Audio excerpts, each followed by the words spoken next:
So, the idea of a job interview is for a business to see if you're a good fit for the organization that's hiring. It's similar to a first date, except getting a first date is way harder. Now, I'm no human resource manager, but I've had many interviews myself. And during my tenure at university, I attended several workshops held by that university. And these workshops were essentially life workshops. They taught you how to do your resume, how to do your cover letter, know how to create a strong LinkedIn profile, how to do well in a job interview, etc. So I may not be the shining epitome of knowledge when it comes to job interviews, but I'm 110% certain I can teach you some new tips and tricks, or at the very least share my experiences with you that will be applicable to you in your job interview journey. Job interviews are understandably pretty nerve-wracking, so I'm going to list some common interview questions and how to go about preparing for them. Note that these questions are general and not specific to any industry. You'll find most jobs ask questions like these or very similar ones, but your interview may ask technical skills, which are skills specific to your industry. Example, as an accountant, I've had interviews as a grad asking what a chart of accounts are, where I'd look first in a bank reconciliation, etc., just to ensure that you're actually qualified and not just talking crap on your resume. However, they did ask general behavioral type questions too, since most places don't just want competence in the job, but can you fit in with the team? I had an interview once, and the interviewer says about halfway through the interview, I'm basically assessing, can you do the job and will you fit in with the team? I couldn't have put it better myself. Question 1. Tell me about yourself. Now, most interviewers ask this question to break the ice. It's meant to help you relax, and we all know that's not how it actually works out. Contrary to popular belief, they don't want you to actually tell them your life story. They're asking about yourself in terms of a professional sense. It's somewhat a mini sales pitch. However, make sure you don't basically just reread your resume back to them. Here's an example. I'm a student at university, majoring in accounting. I'm striving towards my CPA accreditation, and I'm in my last 6 units of my degree. Besides accounting and tax law, I enjoy economics. Also, currently in the progress of completing an online course in Microsoft Excel. I work as a senior fresh service manager at Woolworths. I've been there for 9 years, and I've enjoyed being a part of an organization that places emphasis on customer satisfaction. In my spare time, I like to go to the gym and play basketball, as well as playing around with my dogs. I play basketball 1 night a week and go to the gym whenever I have gaps in my work roster and university timetable. Although I haven't done much of either recently, as I've been focusing on my exam studies. I like keeping busy, always constantly having something to strive towards, whether it be a win in this week in basketball, moving up the ladder, hitting a new personal best at gym, even seeing how quickly I can get my work done at work some nights. I like providing small challenges for myself and always having something to work towards. Another way I keep busy is by volunteering my time for a charity in Geelong. I've been a part of them for a few months now, and it's been amazing so far, and I'm looking forward to what the future of that group has in store for me. The recommended time to spend talking about yourself is 2 minutes. However, I don't believe this matters too much. Obviously, you don't want to spend 20 minutes giving your whole life story, but don't talk for 20 seconds either. It comes across to them as you not knowing how to hold a conversation, you don't even know yourself, you're boring, you have something to hide, etc. I know these are some pretty drastic conclusions to come to after seeing how someone answers one question, but trust me, it's not a good look, regardless of which of the above they perceive you as. So just be prepared. Notice how I didn't recite my resume. However, I did tell them a bit about myself as a career professional, or at least striving to be. The example was a slight modification of my prepared response for my first ever graduate interview. and I got the job, so fair to say it was good enough, hey. Note how I also sprinkled in some stuff about my personal life too. Believe it or not, some companies don't want or expect you to be a robot. They want to see you fit in well with the culture. Here's what not to do. Tell me about yourself. I like doing this.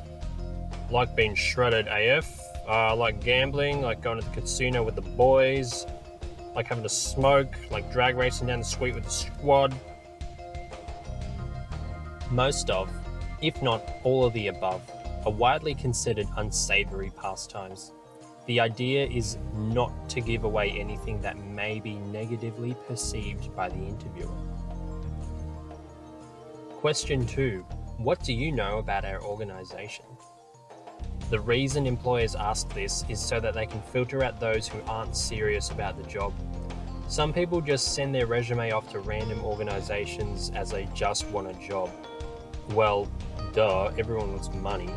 But organisations don't want that. You gotta trick them into thinking you actually care about the specific organisation and not just the paycheck they can provide. Before your interview, it's good to suss their website and LinkedIn. Don't give generic statements either, like your organisation is large and produces phones. Here's an example. I know your organisation has won Growing Company of the Year award in 2017, which impressed me as I'm striving to find a career that fulfills my goal of improving an organisation. I also know that you were listed in Forbes' top 100 companies in 2019. Here's what not to say. What do you know about our organisation? That you've got a job you need filling. Question 3. Why do you want to work for us?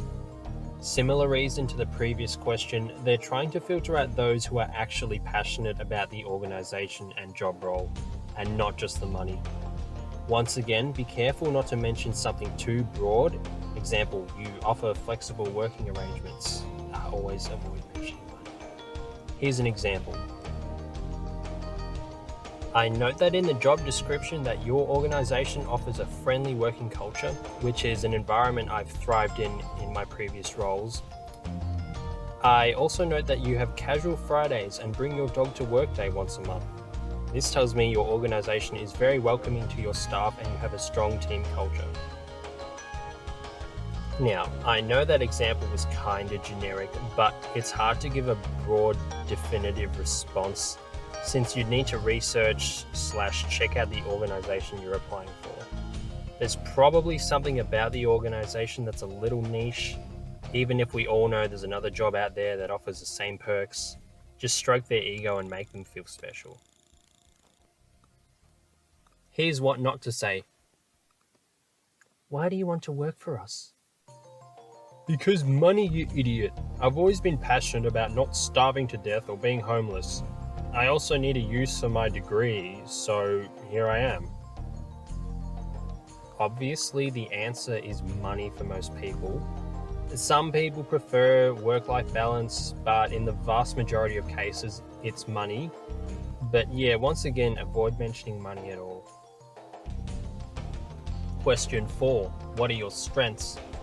This question can be disguised in many ways. Another way this question might be worded is, what skills can you bring to this organisation? Or what makes you a good fit at this organisation? These may seem like different questions, but you're essentially being asked, our company operates a certain way and values certain skills and personality traits. Do you match these skills and traits? Remember, you're not the only one being interviewed. They're definitely interviewing at least 2 other candidates. Based on my experience, it was always myself against 2 others in the final interview round. Here's an example. I note in your job description you require a candidate who's proficient at Excel and good with time management. I've had some extracurricular training in Excel through my LinkedIn course, Excel for Accountants, which goes through most Excel functions that are applicable to the accounting industry. I've also had experience creating pivot tables and using VLOOKUP sums in my previous roles and at university. As for the time management, in my current role at the supermarket, we have shifting priorities every shift. Example, one department needs filling, and then we need to check the temperature of products in another department. Then we need to fill the case in another department. Then we need to check inventory that is set to expire in the coming days. So I've gotten used to utilizing my time management skills. Make sure you have an example that's based off something in the job description.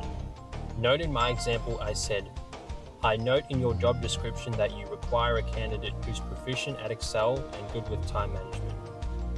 In this example, the job description would have said something like intermediate/advanced Excel skills, excellent time management skills. So I'm fitting my strengths to the need of the organization. If I said something like, I'm an expert at telling the difference between fish, or I have advanced skills in the computer program Python, yet the job description/position has nothing to do with the aforementioned things, then it shows three things. One, you didn't even research the job properly, which tells them that if you can't even read a job description, how are you going to read the countless tasks you'll perform at this role? Two, you don't even realize what the job entails, which ties into the previous point, but can also show that you're underprepared for the role. And three, you're not a good technical fit for the organization. Furthermore, in my example, I also gave a quick example.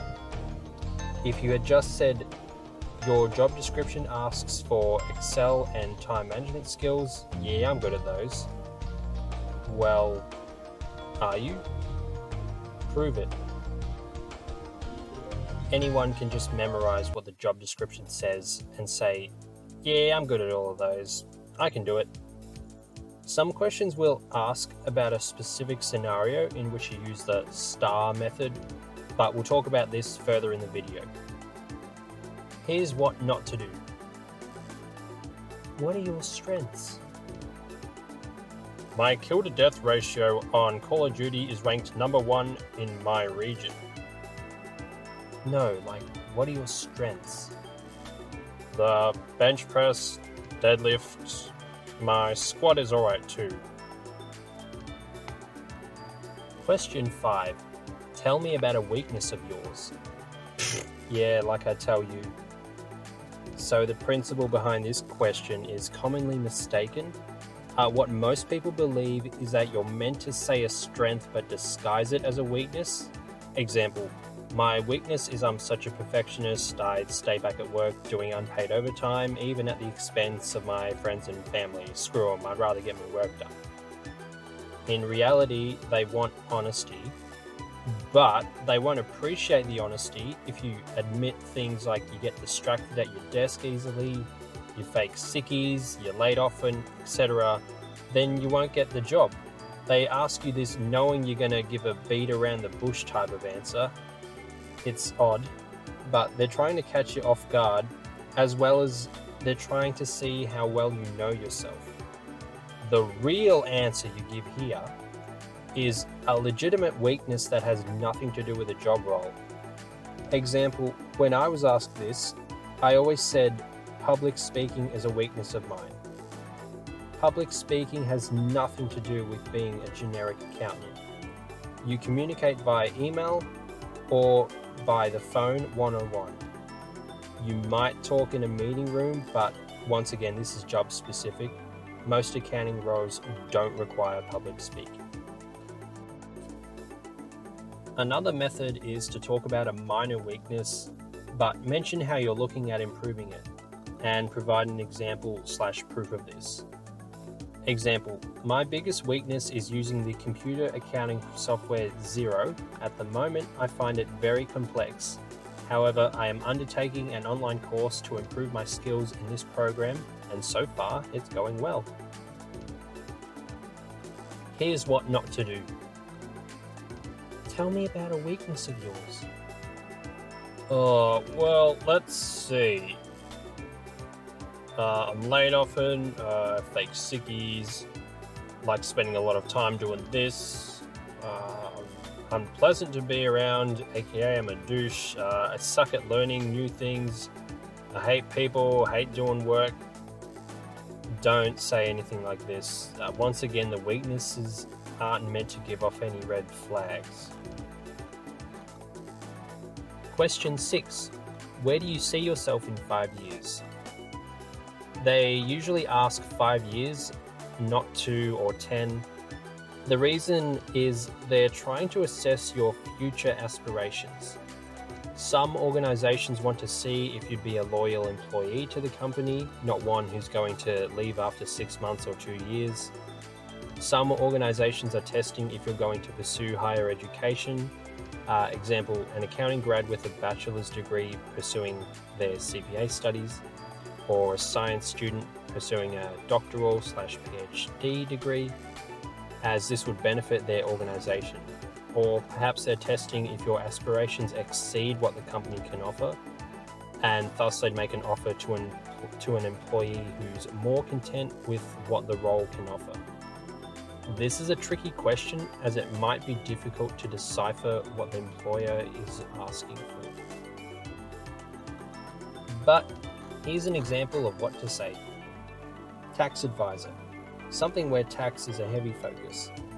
Tax would be a good role to be involved in, as I would feel it would be immensely rewarding legally saving clients as much money as possible.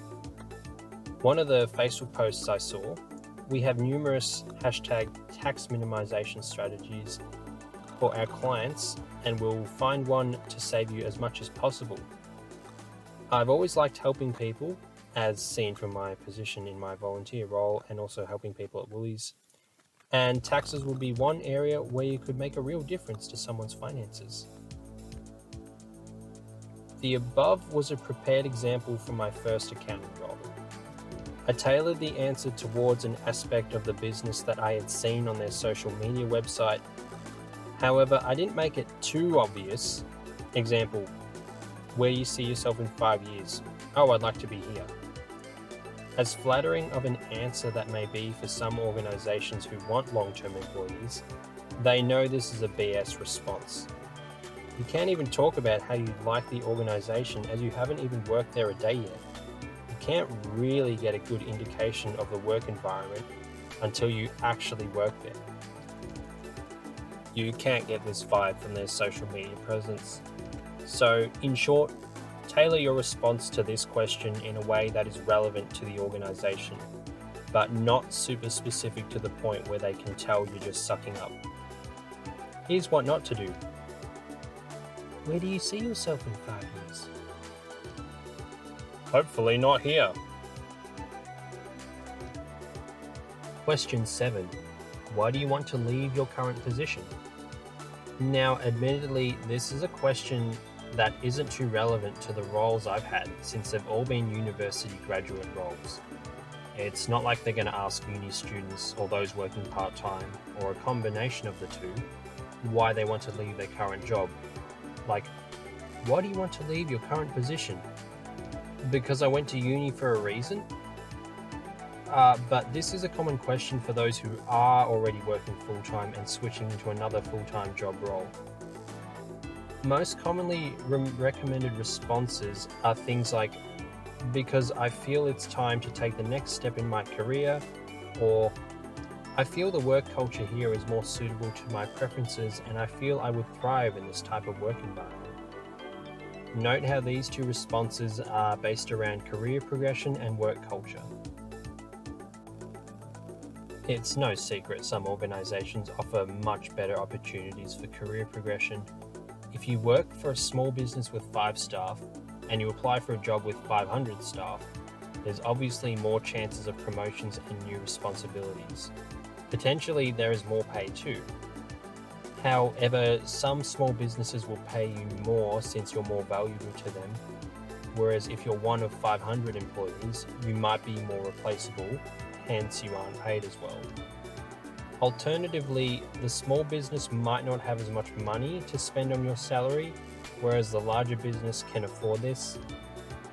And while we're on the topic of money, don't say this is the reason you want to change jobs.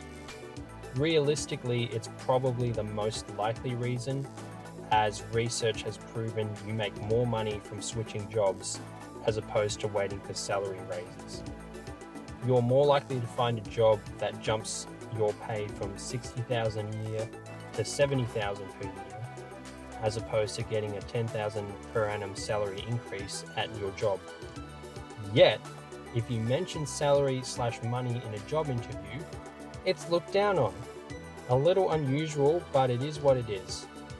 Ensure your response is tailored to potential career growth that the company can clearly offer, or any progression noted in the job description, or mention the culture. Here's what not to do. Why do you want to leave your current position? Because Macca's sucks. I'm underpaid, overworked, overstressed, and my coworkers are annoying. And don't even get me started on my dim-wit, unpleasant boss. Again, link your answer back to career progression or work culture. Question 8. Can you provide an example of when you dealt with conflict and how you resolved this? This is one example of the many that are based around your behavioral skills. These questions serve to tell your employer how you behave under pressure/difficult circumstances. Employers don't want to hire someone who can't deal with conflict, so they ask specific questions such as this to get an example of how you acted in the past, or would act if this happens to you. If you don't have an example from the past, say something like, "I've never had to deal with this situation, but if I were to deal with this situation, I would fill in the blanks here." What I did in the past is I prepared 1 or 2 examples and rehearsed them in my head, but I made the examples so broad that they could be applicable to any behavioral question they'd ask. Here's an example. For my volunteer role at university, we had an event we needed to bring in 100 people for, so that we could save costs for Edgar, as Edgar funds us. If we got 100 people for the event, we would get the venue fee reduced to $0, as the amount of people we would bring in for the event would increase the venue's revenue for the night through alcohol and food consumption, which in turn makes up for the hiring fee. Unfortunately, we didn't have much notice to gather 100 people, as we had about 3 weeks from when we were told the venue availability and the time of the actual event. As my duty as secretary, I was responsible for emailing all the members, as well as even sharing the event on my personal social media in order to hopefully gain attraction to the event. My first step was to discuss with other members, such as the president, what would be the main purpose of the event, awareness about those affected in other countries, or is this more so a fundraiser for fun? Next was the treasurer. What was the budget for our event? Could we possibly lower the entry costs so that we could entice more people? Could we subsidize some of the food and alcohol? Can we afford to drastically reduce costs so that we can get the 100 people we're after? The event turned out to be just for fun, a fundraiser, with a few minutes allocated near the beginning and the end of the event to allow for some awareness for the injustice in the supply line for a lot of products here in Australia. The secretary also informed me that we had a little extra funding from Edgar, so we could subsidize some of the food and drinks. But that was it. We couldn't go any further by reducing the entry costs. We had discussed what was likely to bring in more people if we marketed the event as cheap food and drinks all night or cheap entry, and we decided that cheap food and drinks all night would have been more enticing to uni students, as food and drinks cover a broader range of items. If we had more time, we could have perhaps negotiated with Edgar for extra funding to reduce the entry fee, or even not have to reduce any costs at all and slowly get people to commit to coming. Once I had that information, I discussed with our former secretary what an appropriate email style would be to capture the attention of the uni students, as I'm sure a lot of uni students would get a lot of spam emails, myself included. I figured if I sent a long email explaining why we are hosting this event, it may go unnoticed and appear as some sort of scheme and turn people off the event. And seeing as though that was not the intention of the event, the former secretary also agreed with that, we decided that it would be short and sharp. So I had to style the email down, and I considered how often / far out from the event I should send the emails. The event was coming up soon, so I left it too late. It might not be enough notice for people. But if I did it too early, people would forget about the event by the time it rolls around. And if I kept frequently sending out emails as the days progressed, like one email every 2 to 3 days, it would come across as annoying and even desperate, and could deter people from coming and even create a negative stigma around the group. We don't want to be known as the needy group. Eventually, I decided to send the email 8 days out from the event, as I would have liked to do it a little earlier than 2 weeks out to give people time to put in annual leave at work, as that's the policy at Woolworths, and I'm sure it's similar at other workplaces. But by the time we had negotiated with Edgar, worked out our budget, etc., it was less than 2 weeks out, so I figured 8 days was an appropriate time to send the email. With all of that out of the way, I gave my assistance to my other members as they required it, while putting my university assignments on hold as they were due a little later. Chronologically, the event was sooner, and it was our last major event for the trimester, so it held more importance. Now, we didn't end up achieving our target of 100 people. It was more like 75, but everyone had a good night regardless. The venue actually subsidized the cost for us anyway, and we raised a lot of money for the less fortunate. Although it was a success in our eyes, next time we decide to host a fundraising event, we will be more prepared, as we already have a rough idea of the budget we are given for each event and the type of email style I meant to send out to all their members. In this example, there are a few different conflicts, but the main one I'm portraying is the conflict between Edgar and my fellow volunteers. Some employees just want one precise example. In this case, just focus on one point and get to it. However, from my experience, these examples can often come off as too scripted, whereas the example I'm giving is not only a real thing that I've had to deal with, but it shows how I handle dealing with conflicting priorities and requirements from numerous parties at once, something that is quite common in the real world. Note how in my example, you could also use that response to questions like, tell me about a time where you had a tight deadline to meet, or tell me about a time where you had to work in a team. Again, rehearse an example that can be applicable to numerous of these behavioral questions. You can find more examples of these questions with a quick Google search. You're more likely to remember 1 or 2 examples for this, rather than 20 specific examples for numerous possible questions under the pressure of a job interview. I've also used the STAR example, which stands for situation, task, action, result. I laid out the situation, basically painting a scene for the interviewer to follow and put their shoes into. I then explained the task, aka what the conflict was. I then described the action taken by me. Remember to talk about how you handled this, not how anyone else saved the day. You're trying to get them to hire you, not your coworker. And lastly, the result.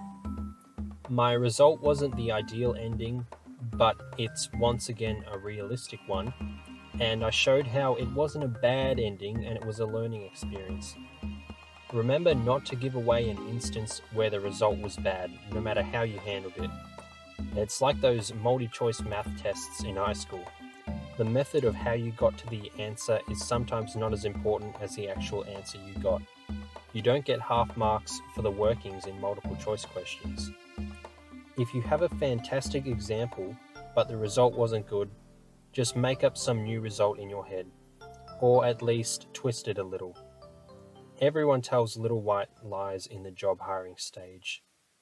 Does unlimited vacation days and flexible work environment sound familiar? I know numerous firms who say this to entice people, but spring it on them that this isn't the case once they're hired. It's unlikely your interviewer will ask your references about that one example you gave in the interview, but even if they do, and your references say, "Nah, that's not how it went," tell your interviewer that your reference wasn't involved in that example and that they've got their examples mixed up. Here's what not to do. Can you provide an example of when you dealt with conflict and how you resolved this?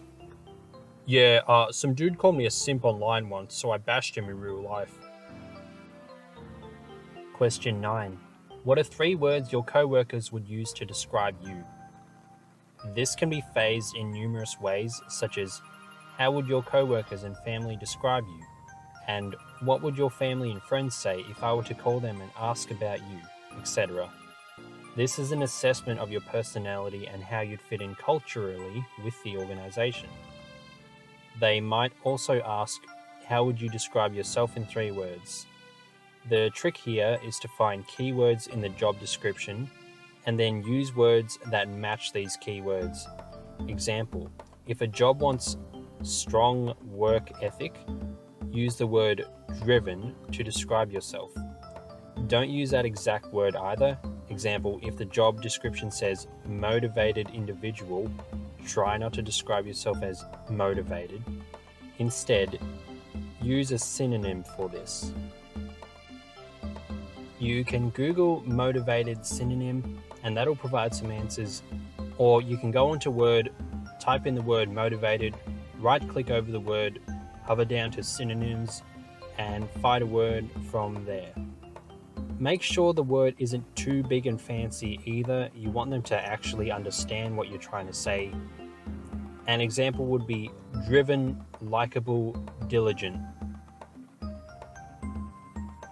These cover your ability to strive for greatness, your ability to fit in well with others, and the fact you're not a lazy slug. Of course you might be, but they won't know this. Here's what not to do. What are 3 words your co-workers would use to describe you? Why are you asking me that for? Why don't you ask them?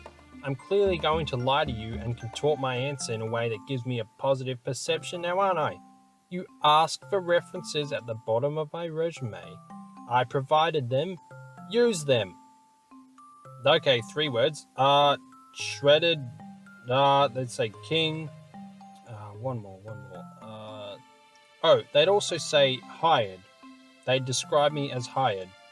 No need to continue with interviewing other candidates. You've found your match. Question 10. Do you have any questions for us? Here's where a lot of people slip up. You could have had a great interview, but you don't have any questions prepared. Now, this question is testing the same thing as, what do you know about our organization? It's assessing those who actually want to be here, and not those who are just after a job for the money. Even though that's why you are here, you don't want to make that obvious. The questions you have prepared are to show you have an interest in the organization and want to know more about it.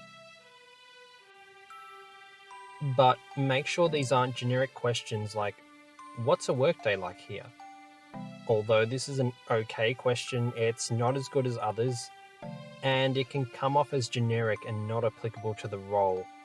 Find something on their website that is unique and ask them about it. Example, I noticed you won Developing Business of the Year award in 2018. Was that something you were striving to achieve, or did that happen coincidentally as you were going about your operations? Note how it's specific to the business and it shows you're intrigued about how they got to this goal. So remember to ask something along these lines. Don't ask about money though, even though realistically, that's all you care about. Once again, it comes off as being uninterested in the organization. Just save this question for when they call you up and tell you that you're accepted. Some employers ask your expected salary or salary range, but don't bring this up first, wait for them to. And obviously, check out the market rate for someone with your skills, education, and experience, and use that as leverage when they ask this. Here's what not to do. Do you have any questions for us? No. Do you have any questions for us? Yeah, how much money can I get? When am I going to get hired? Yes, why have you asked such stupid questions throughout the duration of this interview? So, if you are set for a job interview soon, good luck, even though you won't need it after all these juicy tidbits I've given you, hey. Just remember, be confident, not arrogant. The employer is the more desperate one of the two parties, as they need a position filled to keep their company going, and you always have other job prospects. That is all.